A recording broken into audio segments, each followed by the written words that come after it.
அன்பு தமிழ் உறவுகளுக்கும் ஃபியூச்சர் டாக்டர்ஸ்க்கும் வாகைச்சுடரின் அன்பு வாழ்த்துக்கள். நீட் 2025 எக்ஸாம் பாஸ் பண்றது ஒரு பேட்டிலோட ஒரு பார்ட் அப்படின்னு சொன்னோம்னா, த ரியல் கேம் அப்படிங்கிறது அந்த கவுன்சிலிங் அதுல தான் இருக்கு அப்படிங்கிறது நமக்கு எல்லாருக்குமே தெரியும். உங்க மைண்ட்ல நிறைய விஷயங்கள் ஓடிக்கிட்டே இருக்கும். என்னது registration, choice locking, endless rounds, இது எல்லாமே போய்கிட்டே இருக்கே, என்னதான் பண்றது அப்படின்னு சொல்லி யோசிச்சுக்கிட்டு இருக்கீங்களா? கவலைப்படாதீங்க, உங்களுடைய நீட் அட்மிஷன் ஜேர்னில உங்க கூடவே இருப்போம் நம்மளுடைய வாகைச்சுடர் சேனல். நிறைய பேரோட ஆசை என்னன்னா, நான் ஒவ்வொன்றுத்துக்கும் ஒவ்வொரு வீடியோ பார்க்க வேண்டியதா இருக்கு. என்னென்ன சர்டிபிகேட்ஸ் வேணும்னா வீடியோ பார்க்கணும், ரவுண்ட் 1க்கு வீடியோ, ரவுண்ட் 2க்கு வீடியோ பார்க்கணும், என்னென்ன சீட்ஸ் இருக்கு, எத்தனை பிரைவேட் காலேஜஸ் இருக்கு, எத்தனை டீம்டு யூனிவர்சிட்டி இருக்கு, இதுக்கு எல்லாத்துக்குமே தனித்தனியா வீடியோ பார்க்கணும் அப்படின்னு சொல்லிட்டு ரொம்பவே ஒரு மாதிரி ஃப்ரஸ்ட்ரேஷனோட இருப்பீங்க. எல்லா டீடைல்ஸையும் கம்ப்ளீட்டா பிரிச்சு உங்களுக்கு தெளிவா கொடுத்துருக்கோம் இந்த வீடியோல. அதனால மறக்காம இந்த வீடியோ ஃபுல்லா பாருங்க. அதுக்கு முன்னாடி ஒரு நோட் புக்கும் பேனாவும் கையில எடுத்து வச்சுக்கோங்க. ஏன்னா இந்த வீடியோல சொல்லக்கூடிய ஒவ்வொரு விஷயமும் உங்களுக்கு கண்டிப்பா ரொம்பவே யூஸ்ஃபுல்லா இருக்கும்.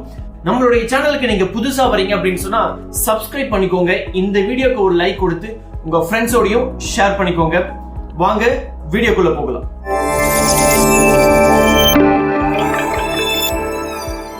TN medical counselling 2025 all in one அப்படின்னு சொல்றோம். இது ஆல் இன் ஒன் வீடியோ தான். உங்களுக்கு இந்த டிஎன் கவுன்சிலிங் 2025ல தேவைப்படக்கூடிய எல்லா இன்ஃபர்மேஷனும் கம்ப்ளீட்டா கொடுத்திருக்கேன். அதனால நோட் பண்ணிக்கோங்க. ஃபர்ஸ்ட் இன்ட்ரோடக்ஷன் பார்த்துடலாம். அதாவது இந்த கவுன்சிலிங் ப்ராசஸ் அப்படிங்கிறது ஜூலைல ஸ்டார்ட் ஆகிறதுக்கான வாய்ப்பு அதிகமா இருக்கு. ஆல் இந்தியா கோட்டால ஆரம்பிச்சு அடுத்து நமக்கு டிஎன் கவுன்சிலிங் வரைக்கும் வரும். Allocate seats based on the candidates all India rank, preferences and seat availability. இது ரெண்டு மெயின் ஸ்ட்ரீமா பிரிக்கிறோம். All India quota, state counselling அப்படின்னு சொல்லிட்டு ஸ்பெஷல் கோட்டா அப்படின்னு நம்ம சொல்லிடுறோம். அதாவது ரிசர்வேஷன் கேண்டிடேட்ஸ், பிடபிள்யூடி, அது மாதிரி ரிசர்வேஷன் கேண்டிடேட்ஸ்க்கு ஸ்பெஷல் கோட்டாக்கான ரேங்க் லிஸ்ட் அப்படிங்கிறது வரும். ரெண்டாவது கவர்மெண்ட் கோட்டாக்கு ரேங்க் லிஸ்ட் அப்படிங்கிறது வருது. இதே கவர்மெண்ட் கோட்டால 7.5, அதாவது ஜெனரல் ரேங்க் வருது, 7.5க்கான ரேங்க் வருது. அடுத்து மேனேஜ்மெண்ட் கோட்டாக்கு போனீங்க அப்படின்னா ஜெனரல் ரேங்க் வருது. மேனேஜ்மெண்ட் கோட்டால நீங்க என்ன ரேங்க் வரீங்க, அதுவும் குறிப்பா தெலுங்கு மைனாரிட்டி இன்ஸ்டிடியூஷன்ஸ் இருக்கு, மலையாள மைனாரிட்டி இன்ஸ்டிடியூஷன்ஸ் இருக்கு, அதே மாதிரி கிறிஸ்டியன் மைனாரிட்டி இன்ஸ்டிடியூஷன்ஸ் இருக்கு. சோ அந்த மைனாரிட்டில என்ன ரேங்க் வரீங்க அப்படிங்கிற கம்ப்ளீட்டான ரேங்க் லிஸ்ட் அப்படிங்கிறது வந்துடும். மேனேஜ்மெண்ட் கோட்டான்னு நீங்க வந்துட்டீங்க அப்படின்னா மேனேஜ்மெண்ட் கோட்டாக்கு ஜெனரல் ரேங்க் இருக்கும். அதுல நீங்க பிரெஃபரன்ஸ் கொடுத்திருந்தீங்கன்னா, தெலுங்கு மைனாரிட்டி இன்ஸ்டிடியூஷன்ஸ் வேணும் அப்படின்னு பிரெஃபரன்ஸ் கொடுத்திருந்தீங்கன்னா அந்த தெலுங்கு மைனாரிட்டி இன்ஸ்டிடியூஷனுக்கான ரேங்க் இருக்கும். சோ இந்த தெலுங்கு மைனாரிட்டி இன்ஸ்டிடியூஷனுக்கு 9 காலேஜ் இருக்கு. சோ அந்த காலேஜஸ்ல உங்களுக்கு கிடைக்கும். மலையாள மதர் டங்கா வச்சிருக்கவங்களுக்கு அதுக்கான ரேங்க் வரும். இது ஒரு இன்ஸ்டிடியூஷன் கன்னியாகுமரியில இருக்கு. அதே மாதிரி கிறிஸ்டியன் மைனாரிட்டி ரேங்க் வரும். 2 காலேஜ் இருக்கு, பனிமலர் அண்ட் மாதா மெடிக்கல் காலேஜ் அப்படின்னு 2 காலேஜ் இருக்கு. சோ அதுக்கு அடுத்து என்ஆர்ஐ கோட்டா அப்படிங்கிறது தனியா இருக்கு. இப்போ கவுன்சிலிங் ப்ராசஸ் எப்படி நடக்குது அப்படிங்கறத தெளிவா பாத்துடலாம். சோ நமக்கு ஏற்கனவே தெரிஞ்ச மாதிரி 4 ரவுண்ட்ஸ் ஆஃப் கவுன்சிலிங் இருக்கு. ரவுண்ட் 1, ரவுண்ட் 2, ரவுண்ட் 3, அத மாப் அப் ரவுண்ட்னு சொல்றோம். ரவுண்ட் 4 ஸ்டே வேகன்சி ரவுண்ட் அப்படின்னு நம்ம சொல்றோம். சோ 4 ரவுண்ட் ஆஃப் கவுன்சிலிங் தான் இந்த வருஷமும் நடக்க போகுது. இப்போ ஃபீ டீடைல்ஸ் பத்தி நம்ம பார்க்கலாம். அதாவது அப்ளிகேஷன் ஃபீஸ் அப்படிங்கிறது, நீங்க கவர்மெண்ட் கோட்டாக்கு அப்ளை பண்றீங்க அப்படின்னா 500 rupees அப்ளிகேஷன் ஃபீஸ் இருக்கும். இதே மேனேஜ்மெண்ட் கோட்டாக்கு நீங்க அப்ளை பண்றீங்கன்னா 1000 rupees உங்களுக்கு அப்ளிகேஷன் ஃபீஸா இருக்கும். இது இல்லாம கவுன்சிலிங் ஃபீஸ் அப்படிங்கிறது கவர்மெண்ட் கோட்டாக்கு அகைன் 500 rupees இருக்கும். மேனேஜ்மெண்ட் கோட்டாக்கு போறீங்க அப்படின்னா 1000 rupees இருக்கும். அப்ளிகேஷன் ஃபீஸ், கவுன்சிலிங் ஃபீஸ் அப்படின்னு பார்த்துட்டோம். ஒரு டேர்ம் செக்யூரிட்டி டெபாசிட் அப்படிங்கிறது, நம்ம கவர்மெண்ட் கோட்டாக்கு அப்ளை பண்றோம் அப்படின்னா 30,000 ரூபாய் டெபாசிட் அமௌண்டா, அதாவது செக்யூரிட்டி டெபாசிட் அமௌண்டா நீங்க பே பண்ற மாதிரி இருக்கும். இது கவர்மெண்ட் கோட்டாக்கு அப்ளை பண்றவங்களுக்கு மட்டும்தான், கவர்மெண்ட் காலேஜ்க்கு அப்ளை பண்றவங்களுக்கு கிடையாது. உங்களுக்கு நல்ல மார்க் இருக்கு, நீங்க கவர்மெண்ட் காலேஜ் போக போறீங்க அப்படிங்கிறது உங்களுக்கு ஏற்கனவே தெரிஞ்சிருக்கும்.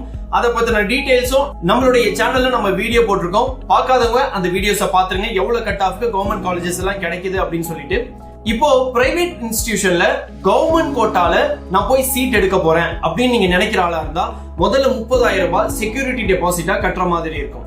இன்கேஸ் நான் மேனேஜ்மெண்ட் கோட்டால சீட் செலக்ட் பண்ண போறேன் அப்படி டிசைட் பண்ணி வச்சிருந்தீங்கன்னா நீங்க 1 lakh செக்யூரிட்டி அமௌண்டா நீங்க கட்டுற மாதிரி இருக்கும்.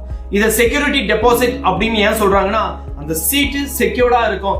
இன்கேஸ் நீங்க எடுக்காம போனீங்கன்னா இன்கேஸ் நீங்க எடுக்காம போனீங்கன்னா உங்களுடைய செக்யூரிட்டி டெபாசிட் அமௌண்ட் கிடைக்காம போறதுக்கு வாய்ப்பு இருக்கு. இதுல முக்கியமா நோட் பண்ண வேண்டிய ஒரு விஷயம் என்ன அப்படின்னா, எந்த ஃபீஸுமே SC, SCA, ST, SC converted Christians இவங்களுக்கு எந்த ஃபீஸுமே கிடையாது. ஃபீஸ் எக்ஸம்ஷன் அவங்களுக்கு. இந்த செக்யூரிட்டி டெபாசிட் நம்ம எஸ்சி, எஸ்சிஏ, எஸ்டிக்கு இல்ல அப்படின்றத நம்ம சொன்னோம். அவங்களுடைய ஆனுவல் இன்கம் அப்படிங்கிறது ஒரு 2.5 லட்சம் ரூபாய்க்கு உள்ள இருக்கணும் அப்படின்னு சொல்லியிருக்காங்க.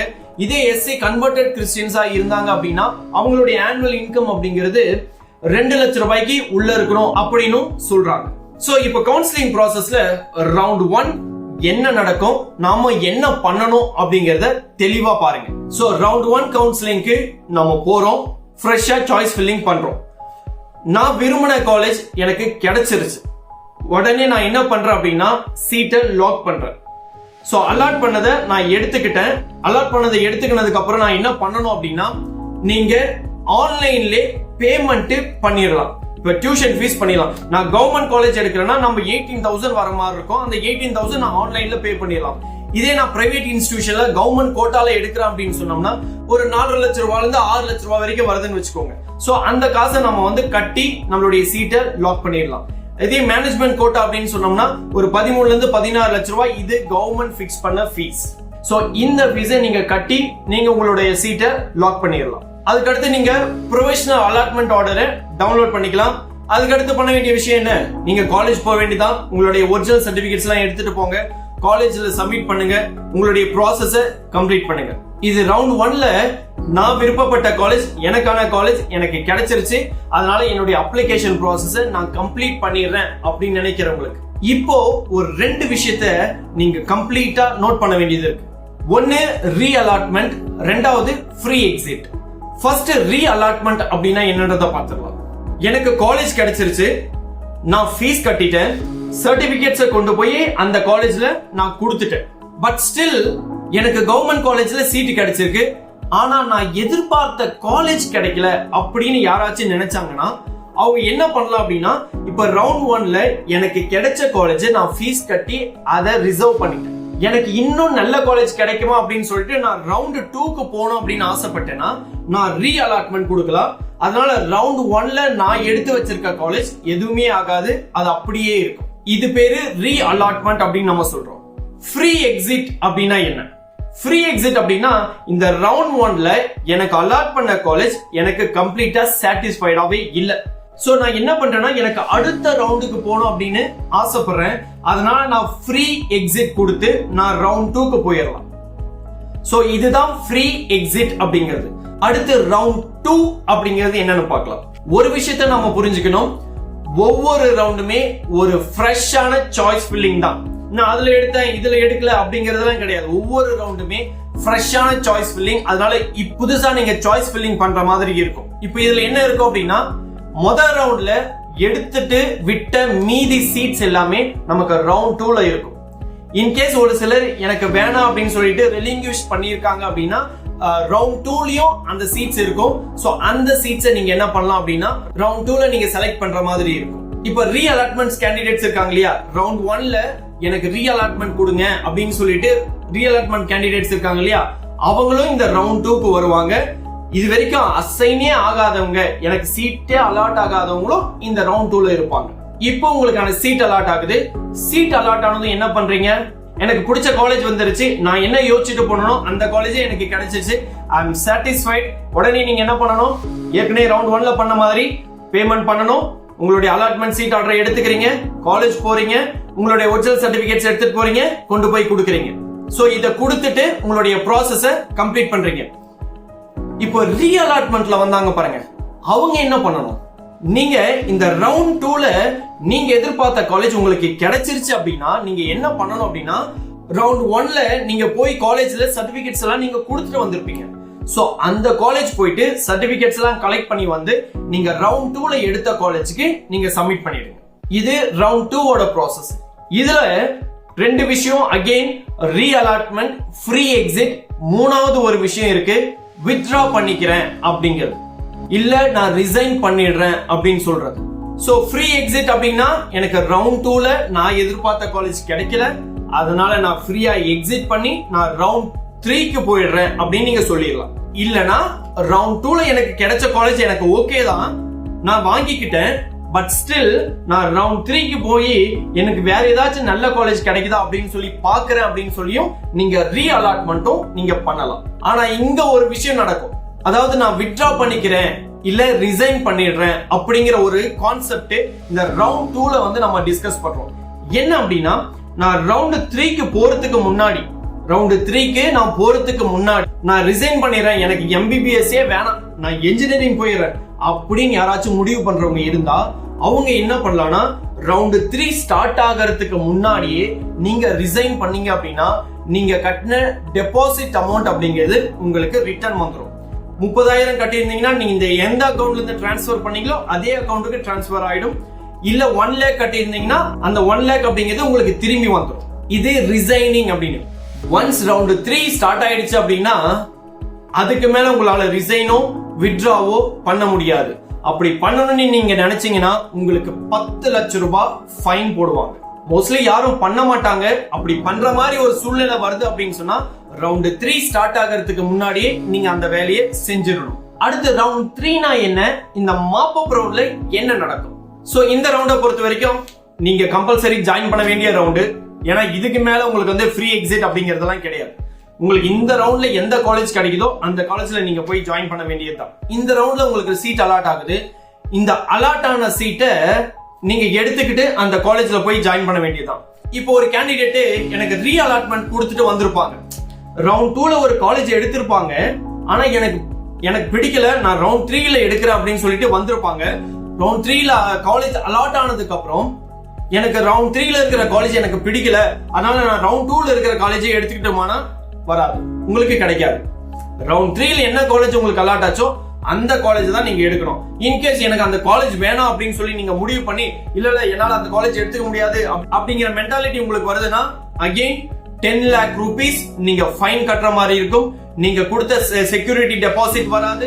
நீங்க ரவுண்ட் 2ல உங்களுக்கு அலாட் ஆன காலேஜ்ல போயிட்டு டியூஷன் ஃபீஸ் கட்டிட்டு வந்திருப்பீங்க, அந்த டியூஷன் ஃபீஸும் வராது. சோ மைண்ட் பண்ணிக்கோங்க, உங்களுக்கு கிடைக்கக்கூடிய காலேஜ்ல சரியான காலேஜ் கிடைக்குதுன்னா அப்படியே கிராப் பண்ணிக்கோங்க. இன்கேஸ் இந்த ரவுண்ட்லயும் எனக்கு சீட் அலாட் ஆகல, என்னுடைய ரேங்க் குறைவா இருக்கு, அதனால இந்த ரவுண்ட்லயும் எனக்கு சீட் அலாட் ஆகலனா ரவுண்ட் 4க்கு, அதாவது ஸ்டே வேகன்சிக்கு நம்ம போறோம். சோ ரவுண்ட் 4 ஸ்டே வேகன்சி, இதுல என்ன அப்படின்னா முதல்ல நம்ம ஒரு 30,000 செக்யூரிட்டி டெபாசிட் கட்டி இருப்போம் கவர்மெண்ட் கோட்டாவா இருந்தா. இதே மேனேஜ்மெண்ட் கோட்டாவா இருந்தா 1 lakh செக்யூரிட்டி டெபாசிட் கட்டி இருக்கணும் அப்படின்னு நம்ம சொன்னோம். இப்போ நீங்க ஸ்டே வேகன்சிக்கு வரீங்க அப்படின்னா அடிஷனலா ஒரு 5 lakh rupees நீங்க இந்த செக்யூரிட்டி டெபாசிட்டுக்கு கட்டுற மாதிரி இருக்கும். அதே போல இந்த ரவுண்ட்ல உங்களுக்கு என்ன காலேஜ் அலாட் ஆகுதோ அந்த காலேஜ் நீங்க எடுத்துக்க வேண்டியதுதான். உங்களுக்கு சீட் அலாட் ஆகுது, இன்கேஸ் அலாட் ஆகுற சீட்டு உங்களுக்கு பிடிக்கல அப்படின்னு சொன்னா கண்டிப்பா உங்களால விட முடியாது, நீங்க அந்த சீட்டை எடுத்துதான் ஆகணும். அப்படி நான் அலாட் ஆயிடுச்சு, நான் ஜாயின் பண்ண விரும்பல அப்படின்னு நீங்க சொன்னீங்கன்னா நம்ம ஏற்கனவே சொன்ன மாதிரி ஒரு 10 lakh உங்களுக்கு ஃபைன் இருக்கும். அது இல்லாம இப்போ ஒரு செக்யூரிட்டி டெபாசிட் ஒரு 5 lakh கட்டியிருப்பீங்க, அதுக்கு முன்னாடி ஒரு 1 lakh கட்டியிருப்பீங்க, அதுவும் இல்லாம ஒரு டியூஷன் ஃபீஸ் கட்டியிருப்பீங்க. சோ இது எல்லாமே உங்களுக்கு ஃபைனா வந்து நிக்கும். மைண்ட்ல வச்சுக்கோங்க, சாய்ஸ் ஃபில்லிங் பண்ணும்போது எவ்வளவு முக்கியம் அப்படிங்கறத யோசிச்சு பண்ணுங்க. இப்போ எவ்வளவு நம்பர் ஆஃப் சீட்ஸ் இருக்கு அப்படிங்கறத ஒரு தெளிவா பாத்திரலாம். கவர்மெண்ட் காலேஜஸ் அப்படிங்கிறது 36 கவர்மெண்ட் காலேஜஸ் இருக்கு. ஒரு செமி கவர்மெண்ட் காலேஜ் இருக்கு இஎஸ்ஐ, இதுல 150 சீட் இருக்கு. அப்போ மொத்தமா பார்த்தோம்னா ஒரு 5200 சீட்ஸ் இருக்கு. இதுல 800 சீட்டு ஆல் இந்தியா கோட்டா, 4400 சீட்டு தமிழ்நாடு கவர்மெண்ட் மெடிக்கல் கவுன்சிலிங் மூலமா ஃபில் பண்ணக்கூடிய தமிழ்நாடு கவர்மெண்டோட கோட்டா. 22 பிரைவேட் காலேஜஸ் இருக்கு. இந்த 22 பிரைவேட் காலேஜஸ்ல 3500 சீட்ஸ் இருக்கு.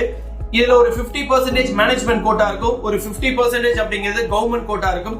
நீங்க அந்த கவர்மெண்ட் கோட்டாவை எய்ம் பண்ணி படிக்கிறீங்கன்னா உங்களுடைய ஃபீஸ் வந்து ஒரு 4 லட்சத்துல இருந்து 6 லட்சம் ரூபாய் உங்களுக்கு கவர்மெண்ட் நிர்ணயம் பண்ண ஒரு ஃபீஸா இருக்கு. சோ இன்கேஸ் ஒரு சில காலேஜஸ்ல எக்ஸ்ட்ரா மணி கேக்குறாங்க, எக்ஸ்ட்ராவா பே பண்ண சொல்றாங்க, ஒரு 10 lakhs ஆகுது அப்படின்னு சொன்னா நீங்க அதை விசாரிச்சுட்டு சரியான காலேஜை சூஸ் பண்ணி அந்த காலேஜ்ல போய் ஜாயின் பண்ணுங்க. இந்த 22 பிரைவேட் காலேஜஸ் இல்லாம 4 பிரைவேட் யூனிவர்சிட்டிஸ் இருக்கு. இந்த 22 பிரைவேட் மெடிக்கல் காலேஜஸ் இதுக்கும் இந்த 4 பிரைவேட் யூனிவர்சிட்டி மெடிக்கல் காலேஜஸ்க்குமான வித்தியாசம் என்ன அப்படின்னா, இந்த 22 பிரைவேட் மெடிக்கல் காலேஜஸும் they come under doctor MGR medical university. ஆனா இந்த 4 யூனிவர்சிட்டியும் அவங்களுக்கு தனியா யூனிவர்சிட்டி வச்சிருக்காங்க. சோ இந்த 22 பிரைவேட் மெடிக்கல் காலேஜஸ்ல அவங்களுடைய பேட்டர்ன், போர்ஷன், எக்ஸாம் இது எல்லாத்தையும் முடிவு பண்றது யாருன்னா இந்த டாக்டர் எம்ஜிஆர் யூனிவர்சிட்டி. ஆனா அந்த 4 யூனிவர்சிட்டியில அவங்களா முடிவு பண்ணுவாங்க, அவங்களோட போர்ஷன் வைப்பாங்க, அவங்களோட எக்ஸாம் கொடுப்பாங்க. டிகிரி சர்டிபிகேட் கூட இந்த 22 காலேஜ்ல டாக்டர் எம்ஜிஆர் மெடிக்கல் யூனிவர்சிட்டியோட சர்டிபிகேட் கிடைக்கும். ஆனா இதுல அவங்களோட யூனிவர்சிட்டியோட சர்டிபிகேட் கிடைக்கும். இதுதான் இந்த பிரைவேட் இன்ஸ்டிடியூஷனுக்கும் பிரைவேட் யூனிவர்சிட்டி இன்ஸ்டிடியூஷனுக்குமான டிஃபரன்ஸ். சோ இந்த 4 பிரைவேட் யூனிவர்சிட்டி இன்ஸ்டிடியூஷன்ஸ்ல மொத்தமே 550 சீட்ஸ் இருக்கு. இது இல்லாம ஒரு 13 டீம்டு டு பி யூனிவர்சிட்டிஸ் இருக்கு. இந்த 13 டீம்டு டு பி யூனிவர்சிட்டிஸ்ல 2750 சீட்ஸ் இருக்கு. ஆனா இந்த சீட்ஸை பொறுத்த வரைக்கும் இந்த 2750 சீட்ஸுமே ஆல் இந்தியா கோட்டால வருது. இதுல டிஎன் கோட்டா கிடையாது. ஆல் இந்தியா கோட்டால நீங்க அப்ளை பண்ணி அது மூலமா தான் இந்த டீம்டு டு பி யூனிவர்சிட்டிஸ்க்கு நீங்க வர மாதிரி இருக்கும். சோ இதுதான் சீட் அலாட்மெண்ட்ஸ். இந்த சீட்ஸ்ல ஏதாச்சும் உங்களுக்கு டவுட்ஸ் இருந்தது அப்படின்னா மறக்காம கமெண்ட்ல கேளுங்க, நான் உங்களுக்கு கண்டிப்பா ரிப்ளை பண்றேன். அடுத்ததான் நமக்கு என்னென்ன டாக்குமெண்ட்ஸ் வேணும் அதுக்கான செக்லிஸ்ட் அப்படிங்கறத நம்ம இங்க கொடுத்திருக்கோம்.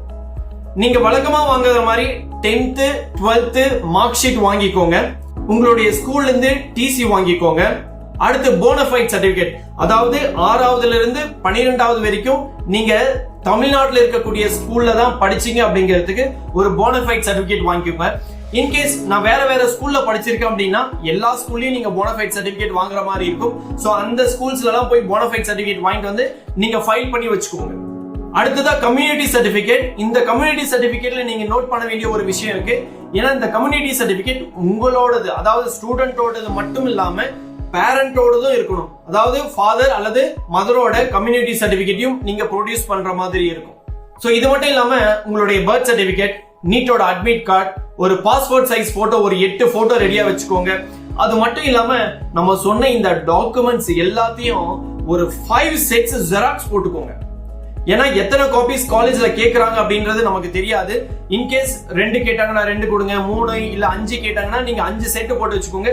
எக்ஸ்ட்ராவா ஒரு செட் போட்டு உங்களுடைய வீட்லயும் வச்சுக்கோங்க. ஏன்னா சர்டிபிகேட்ஸோட ஜெராக்ஸ் நீங்க ஒவ்வொரு முறையும் காலேஜ்ல போயிட்டு அதுக்கு ஒரு லெட்டர் எழுதி கொடுத்து அவங்க கிட்ட ஒரு முறையும் வாங்குற மாதிரி இருக்கும். அதனால நீங்க என்ன பண்ணுங்க, எப்பவுமே ஒரு 2 செட்ஸ் 3 செட்ஸ் எக்ஸ்ட்ராவா ஜெராக்ஸ் போட்டு நீங்க வீட்ல வச்சுக்கிறது எப்பவுமே சேஃபான ஒரு decision. So and there you have it. So complete information அப்படிங்கறத நாம இந்த வீடியோல கொடுத்திருக்கோம். கண்டிப்பா நீங்க நோட் பண்ணிருப்பீங்க. நான் ஏற்கனவே சொன்ன மாதிரி ஒரு நோட் புக்ல எல்லா இன்ஃபர்மேஷனையும் நீங்க நோட் பண்ணி வச்சீங்கன்னா உங்களுடைய கவுன்சிலிங் ப்ராசஸ்ல நீங்க போய் உட்காரும் போது ரொம்பவே ஈஸியா இருக்கும். அது மட்டும் இல்லாம நிறைய வீடியோஸ் நம்ம பிரைவேட் காலேஜஸ் பத்தி போட்டிருக்கிறோம், அதே கவர்மெண்ட் காலேஜஸ் பத்தி போட்டிருக்கோம்.